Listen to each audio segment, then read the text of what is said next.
72 خدا والو سلام اے کربلا والو۔ بسم اللہ الرحمن الرحیم۔ ناظرین، میں جمال زیدی آپ سبھی کی خدا بندے کریم سے سلامتی چاہتا ہوں، استقبال کرتا ہوں آپ کا ہمارے اس پروگرام میں جس کا نام ہے 72۔ کربلا ایک ایسا سانحہ جس کے بارے میں جتنا سنا جائے کم ہے، جتنا پڑھا جائے کم ہے، جتنا لکھا جائے کم ہے۔ اس پروگرام کے پچھلے ایپیسوڈز میں ہم بات کر چکے ہیں کربلا کے ان شہیدوں کے بارے میں جو امام حسین کے فرزند تھے، امام حسن کے فرزند تھے، امام حسین کے دوست تھے، امام حسین کے عزیز تھے۔ کچھ ان شہیدوں کے بارے میں جو عمر میں بہت ہی کم تھے، کچھ ان شہیدوں کے بارے میں جو عمر میں بہت زیادہ تھے۔ واقعہ کربلا اور شہیدان کربلا کے بارے میں کچھ اہم اور ضروری معلومات لے کر آج ہمارے ساتھ حاضر ہیں ذاکر شہیدان کربلا، مبلغ دین خدا، حجت الاسلام عالی جناب مولانا زین العابدین علوی صاحب قبلہ، انچارج ٹی ایم امامیہ ای مکتب۔ مولانا صاحب السلام علیکم۔ علیکم السلام ورحمۃ اللہ وبرکاتہ۔ مولانا صاحب، میں آپ کا اپنی طرف سے اور تمام دیکھنے والوں کی طرف سے اپنے اس پروگرام میں استقبال کرتا ہوں۔ یہ پروگرام خاص طور سے بنایا گیا ہے واقعہ کربلا اور شہیدان کربلا کے بارے میں صحیح اور ضروری معلومات دیکھنے والوں تک پہنچانے کے لیے۔ اعوذ باللہ من الشیطان اللعین الرجیم، بسم اللہ الرحمن الرحیم، صلی اللہ علیہ یا ابا عبد اللہ وعلی الارواح التی حلت بفنائک، علیک منی سلام اللہ ابدا ما بقیت وبقی اللیل والنہار۔ سب سے پہلے میں ناظرین کرام کو سوگواری سید الشہداء کے سلسلے سے خصوصاً اپنے زمانے کے امام کو تعزیت پیش کرنا چاہتا ہوں اور بارگاہ احدیت میں دعا گو ہوں کہ پروردگار عالم پوری عالم انسانیت کو اس دنیا کی تمام بلاؤں سے محفوظ رکھے۔ مولانا صاحب، میں آپ سے اس پروگرام میں کچھ سوال کروں گا اور آپ کے جوابات کے ذریعے واقعہ کربلا اور شہیدان کربلا کے بارے میں میں کچھ ضروری اور اہم جانکاریاں لوگوں تک پہنچانا چاہتا ہوں۔ مولانا صاحب، میں اپنے پروگرام کی شروعات کرتا ہوں ایک سوال کے ساتھ۔ میرا سوال یہ ہے کہ اگر ہم واقعہ کربلا کو غور سے دیکھیں تو ہمیں پتہ چلتا ہے کہ کربلا کے میدان میں ہر عمر کے افراد شامل کیے گئے تھے، تو کیا یہ ایک اتفاقاً تھا یا مصلحتاً تھا؟ دیکھیں، کربلا کا واقعہ ایک آفاقی واقعہ ہے اور کربلا کا پیغام آفاقی پیغام ہے۔ خود اہتمام کربلا ایک آفاقی اہتمام ہے کہ جناب آدم سے لے کر کے جناب خاتم تک اور پھر دوسرے امام تک انبیاء میں سے بھی تمام نبیوں کو کربلا کے بارے میں بتایا گیا۔ امام کا ہر عمر کے لوگوں کو اپنے ساتھ اپنے کاروان میں شامل کرنا، یہ امام کی اس حکمت عملی کا جواب تھا دنیا والوں کے سامنے، عالم انسانیت کے سامنے،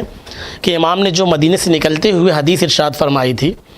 اور ایک حدیث طویل حدیث ہے، اس میں امام نے فرمایا کہ میں نانا کی امت کی اصلاح کے لیے جا رہا ہوں۔ تو جب انسان امت کی اصلاح کے لیے جا رہا ہے اور عالم انسانیت کو یہ پیغام دے رہا ہے کہ ہم جنگ و جدل کے لیے نہیں جا رہے ہیں، ہم جہاد کے لیے نہیں جا رہے ہیں، ہم لڑنے کے لیے نہیں جا رہے ہیں،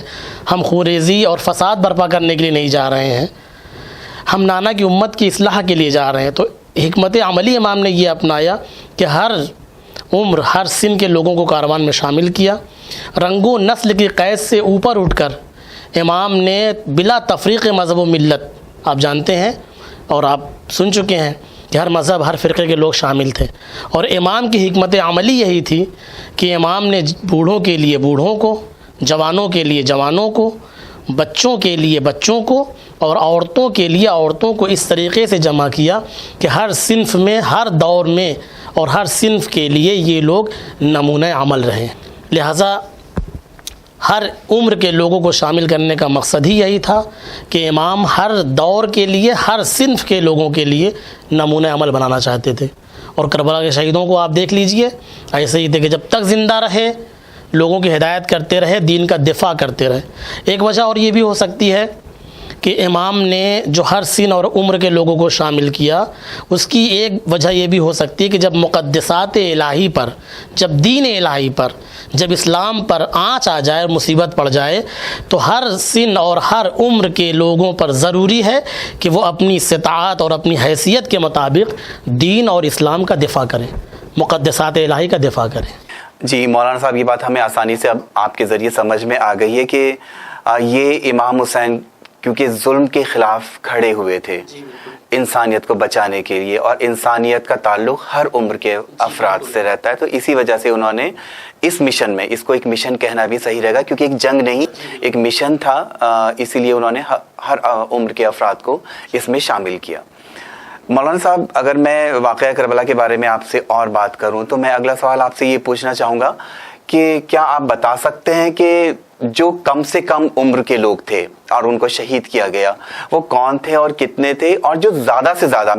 زیادہ میرے عمر کے سے میرا مطلب ہے جو مطلب بزرگی میں آ جاتے ہیں،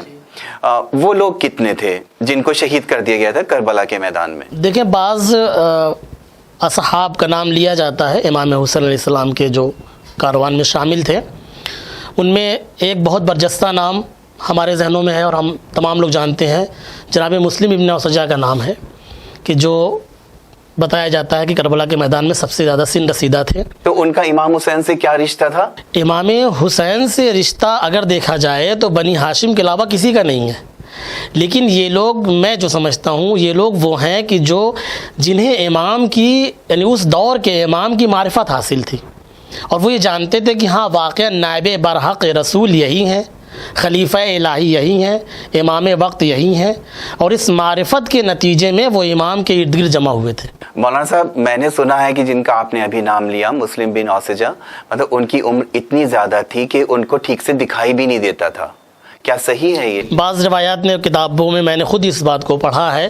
کہ نقل کیا گیا ہے کہ عمر کا عالم یہ تھا کہ بھویں اتنی زیادہ لٹک چکی تھی کہ آپ نے اٹھا کر کے انہیں پیشانی سے کپڑے سے باندھ رکھا تھا۔ اور بعض اصحاب کا تذکرہ کیا جاتا ہے، جیسے جناب حبیب ابن مظاہر کا خود تذکرہ کیا جاتا ہے کہ جو تقریباً امام حسین علیہ السلام سے 15-16 سال بڑے تھے،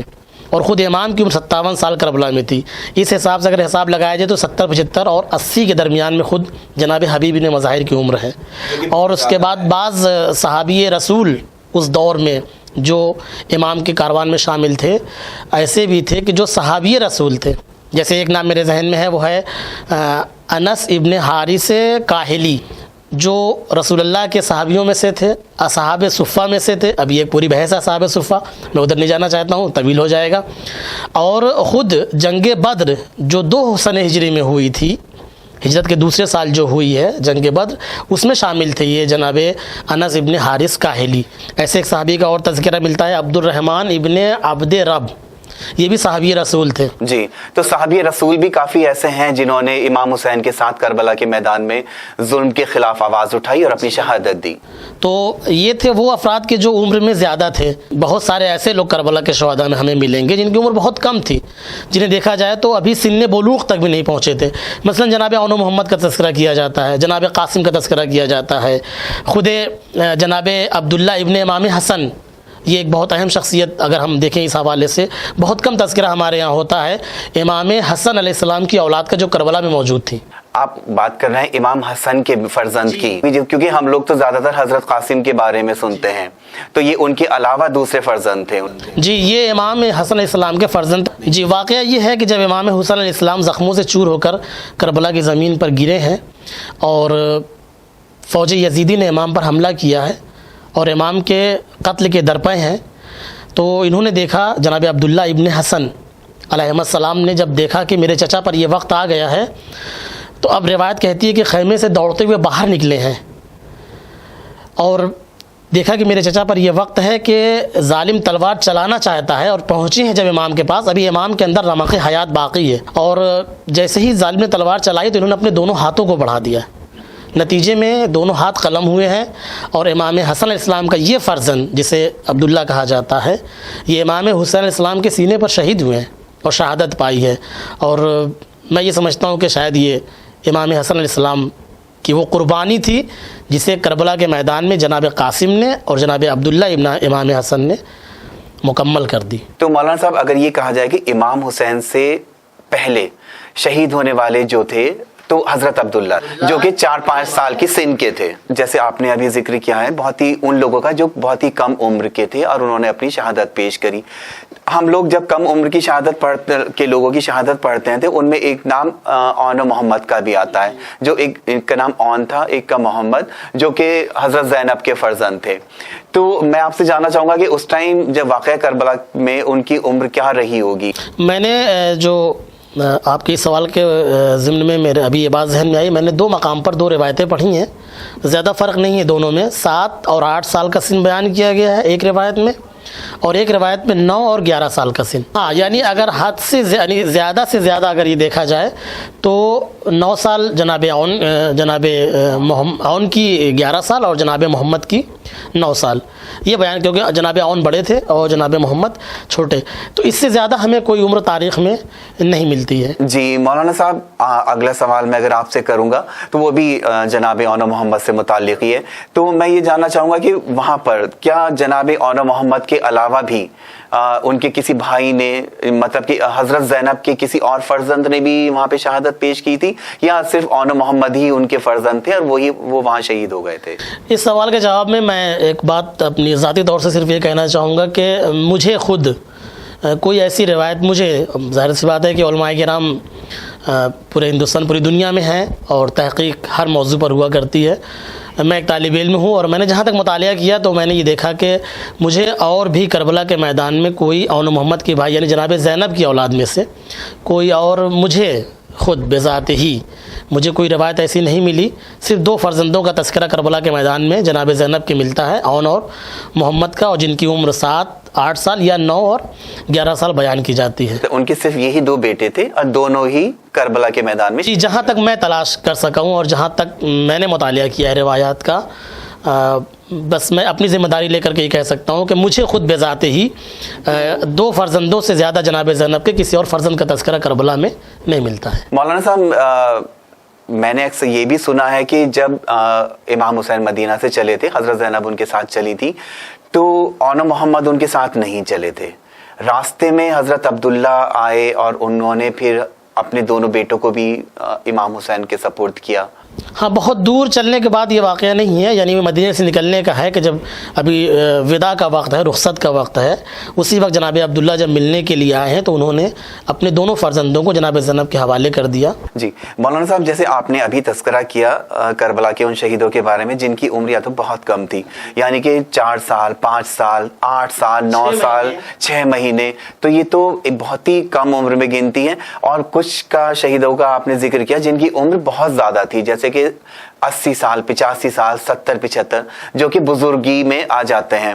تو کیا مولانا صاحب اس ٹائم جنگ کا کوئی قانون نہیں تھا؟ کربلا کی جنگ میں اگر دیکھا جائے تو نہ صرف یہ کہ جنگ کے تمام قانون بلکہ انسانیت کے تمام قانون پامال کر دیے گئے. اور حقیقت یہی ہے، امام حسین علیہ السلام کا مقصد جنگ نہیں تھا، جو اس بات کی دلیل ہے کہ امام نے بوڑھوں کو بھی لیا ہے اپنے کاروان میں، بچوں کو بھی لیا، عورتوں کو بھی لیا ہے. ورنہ کوئی بھی انسان جنگ میں بچوں اور عورتوں کو لے کر کے نہیں جاتا. مولانا صاحب، جنگ کرنا سمجھ میں آتا ہے، شہید ہونا بھی سمجھ میں آتا ہے، لیکن اس طرح سے بچوں کا شہید کرنا، اس طرح سے بچوں پہ ظلم کرنا، بنا ان کی عمر دیکھے ان سے لڑائی کرنا اور پھر ان کو شہید کر دینا، ظاہر سی بات ہے اگر آپ کی عمر بہت کم ہے اور آپ ایک بڑی فوج کے مقابلہ کرنے جا رہے ہیں تو شہادت پائیں گے. یا کچھ ایسے بزرگ ہیں جن کی عمر 75 سال، 80 سال کے قریب ہیں، وہ بھی اگر جنگ میں جائیں گے تو ظاہر سی بات ہے وہ کچھ ہی دیر جنگ کر پائیں گے اور شہید کر دیے جائیں گے. اور جو مقابلے میں ایک بڑی فوج ہے، کم سے کم اسے یہ تو دکھائی دینا ہی چاہیے تھا کہ جو ہم جنگ لڑ رہے ہیں وہ بچوں سے لڑ رہے ہیں، بزرگ سے لڑ رہے ہیں. اتنی انسانیت گر چکی تھی دور یزیدی میں، تو یہ اسی بات سے پتہ چلتا ہے. مولانا صاحب، میں آپ سے ایک چھوٹی سی گزارش کرنا چاہوں گا. میں چاہوں گا کہ آپ ہمارے سبھی دیکھنے والوں کے سامنے اگر جناب اون و محمد کی شہادت کو مختصر طور پہ پیش کر سکیں. کربلا کے میدان میں جس طریقے سے تمام لوگوں نے امام پر اپنی جان قربان کی ہے، اور جب بنی ہاشم کا سلسلہ شروع ہوا ہے تو ظاہر سی بات ہے کہ زینب کی یہ دونوں لال بھی کربلا کے میدان میں امام سے اجازت لینے کے لیے آئے ہیں، شہادت اپنی پیش کرنے کے لیے. امام نے کئی بار منع بھی کیا، روکا انہیں. امام کے منع کرنے کا مطلب صرف ان کی عمر دیکھ کر ہی ہوگا کہ وہ بس، لیکن یہ دونوں بھائیوں نے امام سے اجازت طلب کی، میدان جنگ میں آئے، جنگ کی اور بہادری سے جنگ کیا ہے۔ حتیٰ یہاں تک ملتا ہے روایات میں کہ میمنہ پر اور میسرہ پر اس طریقے سے حملہ آور ہوئے کہ فوجیں بھاگی ہیں، نہر فرات تک انہوں نے فوجوں کا پیچھا کیا ہے، اور اس کے بعد پھر ظاہر ہے کہ 3 دن کے بھوکے پیاسے کہاں تک جنگ کرتے۔ ایک منزل وہ بھی ہے کہ جب زخموں سے چور ہو کر کے آواز دی ہے، اور امام اور ساتھ میں روایت میں بھی ملتا ہے کہ جناب مولا عباس، امام حسین، جناب علی اکبر سب آئے ہیں ساتھ میں، اور دونوں بچوں کے لاشیں اٹھا کر کے خیمے میں لے کر کے آئے ہیں۔ اور پھر جناب زینب کے بارے میں جو ہم سنتے اور پڑھتے ہیں وہ یہی ہے کہ رونے کے بجائے انہوں نے اپنے بچوں کے لاشوں پر سجدہ شکر ادا کیا۔ میرا آپ سے یہ پوچھنے کا صرف یہی مقصد تھا کہ میں تمام دیکھنے والوں کو یہ بتانا چاہتا تھا کہ انہوں نے جنگ میں گئے اور لڑتے لڑتے شہید کیے گئے۔ مولانا صاحب، آگے بھی اس پروگرام کے ذریعے میں آپ کو زحمت دیتا رہوں گا تاکہ آگے بھی ہمیں واقعہ کربلا اور شہیدان کربلا کے بارے میں آپ سے کچھ معلومات حاصل ہو سکے۔ شکریہ۔ السلام علیکم ورحمۃ اللہ وبرکاتہ۔ ناظرین، مولانا صاحب سے آج ہم نے بہت اچھی طرح سے جانا شہیدان کربلا کے اس جذبے کے بارے میں جو ایک دوسرے سے پہلے شہید ہونے کے لیے بے صبر تھے اور یہ چاہتے تھے کہ ہم سب سے پہلے اپنی شہادت امام حسین کے لیے پیش کریں، انسانیت کو بچانے کے لیے۔ شہادت کا ایسا جذبہ تاریخ میں کہیں دیکھنے کو نہیں ملتا، جس میں لے کے ایک کم سن بچے سے 80 سال کے بزرگ تک ایک ہی طرح کا جذبہ رکھتا تھا، وہ تھا اسلام اور انسانیت کو زندہ رکھنے کا جذبہ۔ اسی کے ساتھ میں جمال زیدی آج کا پروگرام یہی ختم کرنے کی آپ سے اجازت چاہتا ہوں۔ خدا غم حسین میں آپ سب کی آنکھیں نم رکھے۔ خدا حافظ۔